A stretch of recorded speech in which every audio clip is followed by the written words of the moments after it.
Selamat siang investor, kembali bersama saya Melina dari Maxco Future News. Pada kesempatan kali ini kita akan membahas berita seputar indeks saham, forex, dan juga komoditas. Dimulai dari Bursa Wall Street, Bursa saham Amerika Serikat ini merekah pada akhir perdagangan Senin waktu setempat atau Selasa dini waktu Indonesia Barat. Indeks S&P 500 ditutup di atas level 3.400 untuk pertama kalinya, didukung oleh kenaikan di beberapa nama besar pada saham teknologi. Selasa 25 Agustus 2020, indeks Dow Jones Industrial Average melonjak 378,13 poin atau 1,35% menjadi 28.308,46. Sedangkan S&P 500 naik 34,12 poin atau 1% menjadi 3.431,28. Kemudian indeks komposit Nasdaq naik 67,92 poin atau 0,60% menjadi 11.379,72.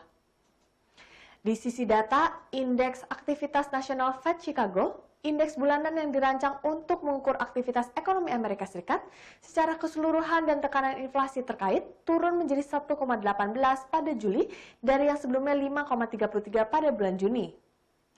Sedangkan ekonom yang disurvei oleh FactSet memperkirakan indeks berada pada level yang jauh lebih tinggi. Sementara itu, risalah Federal Reserve menunjukkan pejabat The Fed percaya bahwa ketidakpastian seputar prospek ekonomi Amerika Serikat tetap sangat tinggi, dengan pergerakan ekonomi akan sangat bergantung dengan arah COVID-19. Sejauh ini, kasus infeksi virus corona terus meningkat. Pada pertemuan tersebut, Komite Pasar Terbuka Federal atau FOMC mempertahankan suku bunga acuannya pada level rekor terendah yaitu di 0 hingga 0,25%. Di sisi lain, investor juga mencermati kebijakan The Federal Reserve. Ketua The Fed Jerome Powell akan mengisi simposium kebijakan ekonomi tahunan di Wyoming pada tanggal 27 hingga 28 Agustus. Powell disebut akan berbicara tentang tinjauan kerangka kebijakan moneter yang telah lama ditunggu-tunggu. Strategi pada inflasi baru akan menjadi salah satu fokus. Beralih ke berita komoditas, harga emas dunia tergelincir pada akhir perdagangan Senin waktu setempat atau Selasa dini waktu Indonesia Barat. Hal ini terjadi ketika optimisme dari otorisasi regulator kesehatan Amerika Serikat terhadap pengobatan COVID-19 mengangkat saham-saham di Wall Street ke rekor tertinggi. Selasa 25 Agustus 2020, kontrak emas paling aktif untuk pengiriman Desember di divisi COMEX New York Mercantile Exchange turun 7,8 dolar atau 0,4% menjadi 1.939,2 dolar per troy ounce.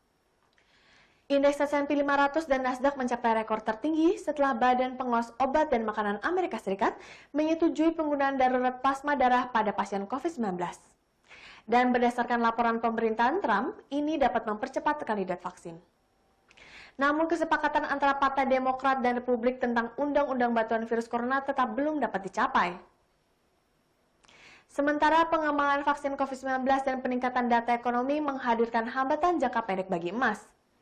Namun suku bunga yang rendah dan negatif, dolar Amerika Serikat yang lebih lemah, dan ekspektasi stimulus lebih lanjut tetap mendukung harga emas.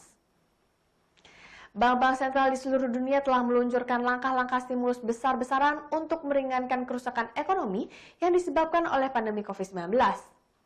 Tetapi ini juga mendorong kemungkinan peningkatan inflasi.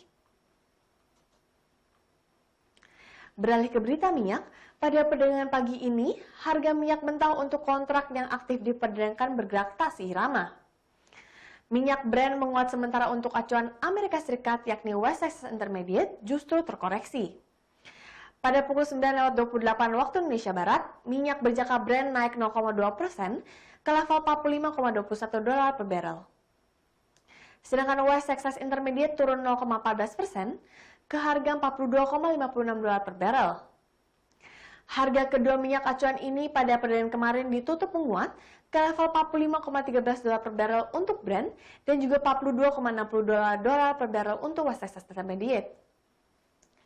Kenaikan jumlah rig Amerika Serikat dan data beragam tentang infeksi COVID-19 memiliki efek negatif tertahan pada minyak minggu ini.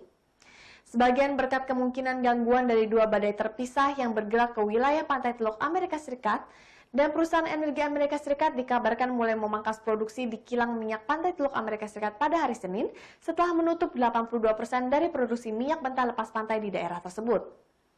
Hal ini dilakukan karena ada serangan badai yang jarang terjadi di wilayah minyak utama Amerika Serikat dan berpotensi akan menimbulkan hujan lebat disertai angin kencang selama berhari-hari minggu ini. Produsen telah menutup lebih dari 1,5 juta barel per hari untuk produksi minyak lepas pantai Patek Teluk atau hampir setara dengan 14% dari total output negara. Sentimen sedang campur aduk untuk pasar minyak saat ini. Kenaikan kasus infeksi COVID-19 membuat pasar khawatir dan prospek pemulihan permintaan semakin tidak jelas. Sementara itu, Amerika Serikat dan China yang membawa angin segar cenderung memberikan sentimen positif untuk harga minyak. Beralih ke sisi supply, sebenarnya harga minyak mentah cenderung stabil memasuki bulan Juli. Hal ini dipicu oleh adanya upaya pemangkasan pasokan oleh negara-negara eksportir minyak dan koleganya. Dalam Declaration of Cooperation yang sepakat untuk memotong produksi minyak global sebesar hampir 10% atau setara dengan 9,7 juta barel per hari, seiring berjalannya waktu, kebangkitan perekonomian China serta membaiknya mobilitas publik global juga menjadi pendorong harga minyak. Kedepannya harga minyak akan dipengaruhi oleh beberapa faktor seperti sentimen terhadap vaksin, rilis data ekonomi hingga dinamika supply dan demand. Sekian berita seputar indeks saham, forex, dan komoditas untuk hari ini. Saya Melina pamit undur diri, terima kasih dan sampai jumpa lagi.